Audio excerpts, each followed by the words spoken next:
या very good evening friends, market analysis के इस यूट्यूब चैनल पर आपका स्वागत करता हूं। आशा करता हूं कि एटलीस्ट आज और प्रीवियस डे की एनालिसिस को देखकर आप आज डायरेक्शनली प्लान नहीं किए होंगे। और इसके साथ स्टार्ट करते हैं कि final expiry in the sense month year का लास्ट एक्सपायरी जो है, मींस ये जो फाइनेंशियल ईयर है इसका लास्ट एक्सपायरी है कल। और इस एक्सपायरी को हमको मार्केट किस डायरेक्शन में देखने को नजर आता है। एट द सेम टाइम मैं कुछ नॉन डायरेक्शनल ट्रेड्स जो आज मैंने अपनी पर्सनल अकाउंट्स पे इनिशिएट किया था, उसका एक एग्जांपल या एक इलस्ट्रेशन शेयर करूंगा।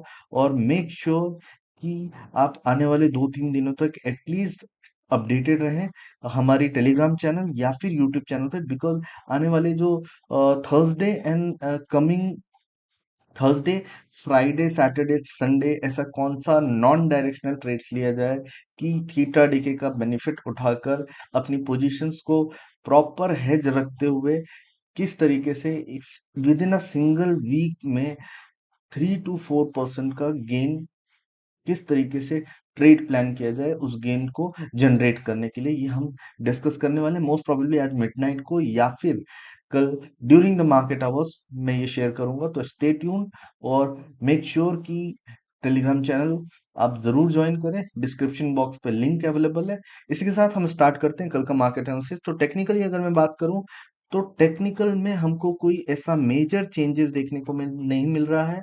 मार्केट अभी भी with in a range trade करता हुआ नजर आ रहा है। ठीक है, बहुत सारे इनडिसेसिवनेस के कैंडल्स बनते हुए नजर आ रहे हैं, जो कि स्ट्रेंथ को बिल्कुल भी जीरो स्ट्रेंथ डिनोट कर रहे हैं। ठीक है, देन अगर मैं 15 मिनट्स की बात करूं बैंक निफ्टी पे, तो बैंक निफ्टी पे 15 मिनट्स पे मार्केट ने एक रेंज क्रिएट करता हुआ नजर आ रहा है, जो कि अप्रोक्सीमेट 6 to 700 पॉइंट्स की रेंज है। ठीक है, जब तक मार्केट इस रेंज के अंदर रहता है तब तक स्ट्रेडल्स, ऑलरेडी हमने डिस्कस किया हुआ था कि स्ट्रेडल्स की बहुत सारी पोजीशंस राउंड लेवल लाइक तो 39,500 एंड निफ्टी पे 17,000 पे स्ट्रेडल्स की पोजीशंस क्रिएट की गई है। तो most probably market range bound में ही रह सकता है। तो कोई भी डायरेक्शनल ट्रेड प्लान ना करें, नॉन डायरेक्शनली अभी आपको बहुत अच्छे रिटर्न्स दे सकता है। तो इसलिए ये अप्रोक्सीमेट कितने पॉइंट्स की रेंज है? अप्रोक्सीमेट मार्केट की जो रेंज है दैट इज 500 पॉइंट्स की मार्केट रेंज पे ही ट्रेड कर रहा है पिछले 2 से 3 दिनों में। ठीक है, तो हम चेक करते हैं। तो जब तक ये रेंज नहीं टूटता है, अगर ये रेंज अपर लेवल टूटता है तो मार्केट में कहीं ना कहीं अब जो रेजिस्टेंस देखने को मिलेगा वो 40,150 या 40,200 के राउंड लेवल पे देखने को मिल सकता है। बट इसके ऊपर की तेजी एक्सपेक्टेड नहीं लग रही, बिकॉज जिस जगह पर मार्केट क्लोज हुआ है यहाँ से अप्रोक्सीमेट 800 पॉइंट्स की तेजी। ठीक है, ये ये इस तरीके से जो हॉलीडेज वाला वीकेंड्स होते हैं, वीकडेज होते हैं, उसमें most probably market range bound ही नजर आता है। तो इन चीजों को ध्यान में रखिएगा। आइए देखते हैं निफ्टी का क्या सिनारियो देखने को नजर आ रहा है। निफ्टी थोड़ा सा ज्यादा प्रेशर में जाता हुआ नजर आ रहा था। ठीक है, जैसा कि अगर डेली टाइम फ्रेम की बात करूं तो मार्केट डेली टाइम फ्रेम पे भी निफ्टी पे एक रेंज पे ही है। बट अदानी के शेयरों में आज थोड़ी गिरावट देखने को मिली, जिसकी वजह से निफ्टी प्रेशर में जाता हुआ नजर आया। ठीक है, देन 15 मिनट्स की अगर मैं बात करूं तो अभी भी हम इस 15 मिनट्स की रेंज जो कि हमने कल डिस्कस किया हुआ था उस रेंज के अंदर ही नजर आ रहे हैं। जब तक 17,200 का लेवल क्रॉस नहीं करते हैं तब तक हमको मार्केट में बिल्कुल भी अग्रेसिव बुलिश प्लान नहीं करना है। और बेयरिश प्लान जो हम करेंगे वो 16,800 के बिलो ही प्लान करेंगे। तो टेक्निकल एनालिसिस के अकॉर्डिंग ये हमारे कल के लेवल्स हैं। अब ऑप्शन चेन की डेटा में आके चेक करते हैं। सी बेसिकली हम कल की डेट का ऑप्शन चेन एनालिसिस नहीं करेंगे, बिकॉज आज की डेट में जो भी पार्टिसिपेंट जो स्मार्ट मनी होती है वो अपनी पोजीशंस ऑलरेडी शिफ्ट कर चुके होते हैं। तो हम जो नेक्स्ट कमिंग एक्सपायरी है उस दिन की एक्सपायरी का एनालिसिस करेंगे। तो मैंने 6 अप्रैल निफ्टी का एक्सपायरी यहाँ पर ऐड किया हुआ है। तो अगर 6 अप्रैल निफ्टी की एक्सपायरी की बात करूं तो सेम एज इट इज, कोई चेंजेस देखने को नहीं मिला है। 17,000 में highest open interest, call and put both side, straddles are still active. और ये स्ट्रेडल्स अब फिर से नेक्स्ट वीक में हॉलीडेज है तो इस प्रीमियम को फिर से जीरो करने में लगे हुए हैं। तो मार्केट रिमेन अप्रोक्सीमेट 300 पॉइंट्स की रेंज पे रहेगा। यहाँ से अगर देखा जाए तो 16,700, देन अगर नीचे लेवल से देखा जाए तो 17,200 250 के नियर अबाउट। बिकॉज इन दोनों प्रीमियम का अगर हम ऐड करते हैं तो जो हमको वैल्यू मिलती है वो इस स्ट्राइक से उतना पॉइंट्स नीचे की एक रेंज निकलती है और उतने पॉइंट्स ऊपर की एक रेंज निकलती है, जिसको स्ट्रेडल्स का ब्रेक इवन बोला जाता है, अपर एंड लोअर। जहां पर स्ट्रेडल्स को लॉस होना स्टार्ट होता है जब वो रेंज क्रॉस होता है, देन ओनली तब तक ये स्ट्रेडल सेफ माने जाते हैं। ठीक है, तो इनका पर्पस जो है वो मार्केट में धीरे धीरे टाइम को पास करते जाना और थीटा डीके का बेनिफिट और प्रीमियम को डाइल्यूट करके जीरो लेवल तक लेके आना ही इनका टारगेट होता है। ठीक है, तो अभी भी कोई चेंजेस नहीं देखने को मिला है हमको ऑप्शन की चेन की डेटा में, स्टिल स्ट्रेडल्स एक्टिव है। तो मेक श्योर कि कल का ट्रेड भी directionally plan non directionally plan करें, बिकॉज मैं खुद भी नॉन डायरेक्शनल प्लान करने वाला हूँ। तो इजी एक रिटर्न उस पर देखने को मिल रहे हैं। अब आते हैं बैंक निफ्टी 6 अप्रैल पे क्या डेटा देखने को मिल रहा है। कल की डेट में भी यही डेटा देखने को मिली थी, same as it is. Bank Nifty में 39,500 पे स्ट्रेडल्स की पोजीशंस क्रिएटेड थी। तो ये एक सपोर्ट एंड रेजिस्टेंस दोनों का वर्क कर रहा है, मेक और ब्रेक लेवल है। मेक श्योर कि ये नेक्स्ट वीक तक ये लेवल का रेंज जो है वो ब्रेक नहीं होता हुआ दिख रहा है, इन द सेंस यहाँ से 500 पॉइंट नीचे एंड 40,000, ये दोनों लेवल क्रॉस होते हुए नजर नहीं आ रहे हैं। बिकॉज हाईएस्ट जो इनकी स्ट्रेडल्स का जो रेंज होता है ये 500 पॉइंट्स अप्रोक्सीमेट नजर आ रहा है, 5 to 800 पॉइंट्स। तो मेक श्योर कि आप अपनी डायरेक्शनल ट्रेड प्लान ना करें।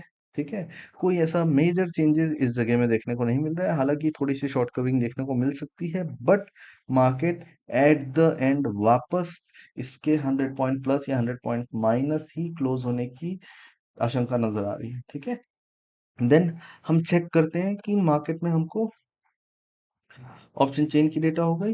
देन अब हमको ईओडी पार्टिसिपेंट वाइज डेटा में हमको क्या चेंजेस देखने को नजर आ रहे हैं। सो पार्टिसिपेंट वाइज डेटा की अगर मैं बात करूं तो कहीं ना कहीं पार्टिसिपेंट वाइज डेटा आज की डेट में क्लाइंट्स यानी कि रिटेलर जो हैं वो बेयरिश जाते हुए नजर आए हैं। तो ध्यान में रखिएगा, जब रिटेलर बेयरिश जाता है तो मार्केट में कहीं ना कहीं FIIs and proprietors bullish shift होते हुए नजर आते हैं। ठीक है, बिकॉज स्मार्ट मनी जो है वो रिटेलर के अगेंस्ट में वर्क करता है। ठीक है, तो क्लाइंट्स यहाँ पर कल की डेट के लिए बेरिश पोजीशंस कैरी फॉरवर्ड करके गए हुए हैं। एट द सेम टाइम जो एफ आईज हैं ये न्यूट्रल पोजीशंस क्रिएट करते हुए नजर आ रहे हैं, बिकॉज इन सारे बेरिश नंबर्स को और ये बुलिश नंबर को अगर हम ऐड करते हैं तो मोर और less 4-5 thousand rupees 4-5 thousand contracts का ऊपर नीचे होगा, जो कि एकदम नॉमिनल है। कोई ऐसा मेजर चेंजेस देखने को नहीं मिल रहा है इस नंबर्स पे भी। ठीक है, देन हम आगे चेक करते हैं कि प्रोप्राइटर्स के नंबर्स क्या देखने को नजर आ रहे हैं। तो प्रोप्राइटर कहीं ना कहीं मार्केट में स्मार्ट मनी है, बिकॉज ये तो मार्केट में बुलिश डायरेक्शन में शिफ्ट होते हुए नजर आ रहे हैं। एक नॉमिनल क्वांटिटी में इंडेक्स पुट की पोजीशन कैरी फॉरवर्ड किया हुआ है। At the same time bearish position stock future पे इन्होंने थोड़ी सी अपनी बेरिश पोजीशन को बेरिश पोजीशन कैरी फॉरवर्ड करते हुए नजर आ रहे हैं। अब आते हैं नेट पोजीशन में। नेट पोजीशन की डेटा हमको क्या देखने को मिल रहा है। सी, मैं इंपॉर्टेंट पॉइंट्स बस डिस्कस करने वाला हूँ, बिकॉज कोई ऐसा मेजर चेंजेस आज होता हुआ नहीं नजर आ रहा है। ठीक है,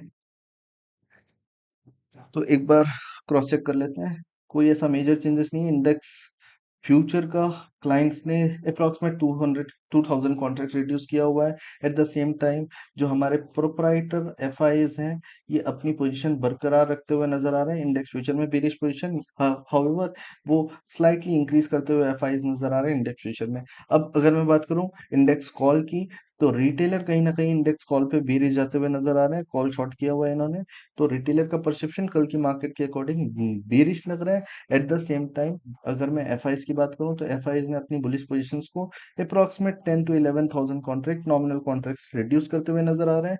एट द सेम टाइम अगर प्रोप्राइटर की बात करूं तो 3 लाख पोजीशन इनके पास बेरिश अवेलेबल थी, यानी कि कॉल शॉर्ट पोजीशन अवेलेबल थी, और अब इनके पास हो गई है 2,12,000 कॉन्ट्रैक्ट, यानी कि अप्रॉक्सीमेट 1 लाख या 90,000 कॉन्ट्रैक्ट इन्होंने रिड्यूस करते हुए नजर आ रहे हैं। ठीक है, देन अगर हम बात करें कि हमको पुट में क्या देखने को नजर आ रहा है। सो पुट में 4 लाख का 3,88,000 अप्रॉक्सीमेट, 20,000 कॉन्ट्रैक्ट, 30,000, 22,000 कॉन्ट्रैक्ट रिड्यूस होते हुए नजर आ रही है। कोई ऐसा मेजर चेंजेस अभी भी नजर नहीं आया हुआ है। ठीक है। देन अगर एफ आई की बात करूं तो 4,89,000 कॉन्ट्रैक्ट से ये इन्होंने अप्रॉक्सीमेट 39,000 कॉन्ट्रैक्ट रिड्यूस करते हुए दिख रहे हैं। एट द सेम टाइम जो हमारे प्रोपराइटर हैं ये अपनी नॉमिनल क्वांटिटी रिड्यूस कर, इट मीन सिनारियो अभी भी बेरिश ही है। बट कहीं ना कहीं मार्केट में जो रिटेलर्स हैं ये बेयरिश शिफ्ट होते हुए नजर आ रहे हैं। तो डेफिनेटली जब रिटेलर बेयरिश शिफ्ट होता है मार्केट में, तो एफआईज एंड प्रोप्राइटर्स जो हैं ये अपनी बुलिश पोजीशन को इंक्रीज करते हुए नजर आते हैं और बेरिश पोजीशंस को रिड्यूस करते हुए नजर आते हैं। सी डेफिनेटली एक पार्टिसिपेंट अगर मार्केट में बाई कर रहा है तो सेकंड पार्टिसिपेंट जो है वो मार्केट में सेल करेगा, डेफिनेट सी बात है। ठीक है। बिकॉज स्मार्ट मनी यानी कि प्रोप्राइटर और एफआईज को हम एक मान के चलते हैं, तो सेकंड जो पार्टी है वो है रिटेलर, जो कि अगर रिटेलर बेरिश जा रहा है इन द सेंस कहीं ना कहीं सेल करता जा रहा है, तो बायर तो स्मार्ट मनी को होना ही है, ये कॉमन सेंस की बात है। ठीक है। तो इन चीजों को ध्यान में रखते हुए मैं एक आपको ट्रेड शेयर करने वाला था, जिस ट्रेड का नाम है नॉन डायरेक्शनल ट्रेड। तो हम डिस्कस करते हैं कि हमारा नॉन डायरेक्शनल ट्रेड क्या है। तो ये हमारा आज की डेट का नॉन डायरेक्शनल ट्रेड था, जहां पर हमने एक 100 रुपीज के फिक्स प्रीमियम को सेल किया हुआ था 50% का स्टॉप लॉस डाल के, जहां पर स्मूथली हमने क्लोजिंग आवर्स पे इसको क्लोज किया और अप्रॉक्सीमेट सिंगल लॉट पे हमको मार्केट में बैंक निफ्टी की इस स्ट्रैटेजी ने 90 पॉइंट्स का गेन दिया हुआ है। तो ये बेसिकली एक साइडवेज स्ट्रैटेजी थी, जहां पर हम कॉल और पुट बोथ सेल कर रहे हैं। तो कभी भी आपको अगर मार्केट साइडवेज लगे या एक एक्यूमुलेट करता हुआ नजर आए या एक बड़े फॉल के बाद मार्केट एक जगह पर एक्यूमुलेट करता हुआ दिखे, तो मेक श्योर कि आप नॉन डायरेक्शनल ट्रेड्स पे ज्यादा प्रायोरिटी दें। इन ट्रेड्स के बारे में भी मैं आगे डिस्कस करने वाला हूँ, मोस्ट प्रोबेबली कल की डेट में जो वीडियो मैं अपलोड करूंगा तो उस वीडियो पे हम इसी प्रकार का कोई नॉन डायरेक्शनल ट्रेड प्लान करेंगे। तो दोस्तों आज के लिए इतना ही। मार्केट का direction and sentiment, sorry one more data हमने मिस कर दिया है। तो इस डेटा की अगर बात करूं तो कहीं ना कहीं मार्केट में एक हीट कम होता हुआ नजर आ रहा है। ठीक है। तो 15 का हमको विक्स देखने, ये बहुत इंटरेस्टिंग चीज है। कैश मार्केट में एफआईज ने 1500 करोड़ का बाइंग किया हुआ है। At the same time DIs ने आज पहली बार बहुत दिनों के बाद 156 करोड़ का सेल ऑफ किया हुआ है। तो ये कैश मार्केट के नंबर्स बहुत इंपॉर्टेंट है। तो हो सकता है बाकी के नंबर्स मैंने ऑलरेडी शेयर किया हुआ है, 17,000 पे स्ट्रेडल क्रिएट है, सपोर्ट रेजिस्टेंस सारा एक ही जगह पर देखने को मिल रहा है। ये नंबर्स मैं टेलीग्राम चैनल पे अवेलेबल करा दूंगा। बट ये कैश मार्केट के नंबर्स मुझे डिस्कस करने थे कि आज ध्यान रखिएगा कि पहली बार एफआई ने 1500 करोड़ का कैश मार्केट में बाय किया हुआ है। ठीक है। तो इट माइट पॉसिबल कि यहाँ से रिवर्सल आए या एक्यूमुलेट धीरे धीरे वो करते रहे मार्केट को साइडवेज करते हुए। ठीक है। तो इनके ट्रिक्स को जरूर समझिएगा या डिकोड जरूर कीजिएगा। इसी के साथ अलविदा लेता हूँ, कल फिर मुलाकात करते हैं। All the very best. और ट्रेड कम कीजिएगा, नॉन डायरेक्शनल ट्रेड्स पे ही ज्यादा फोकस कीजिएगा। और कल मुलाकात करते हैं। Thank you.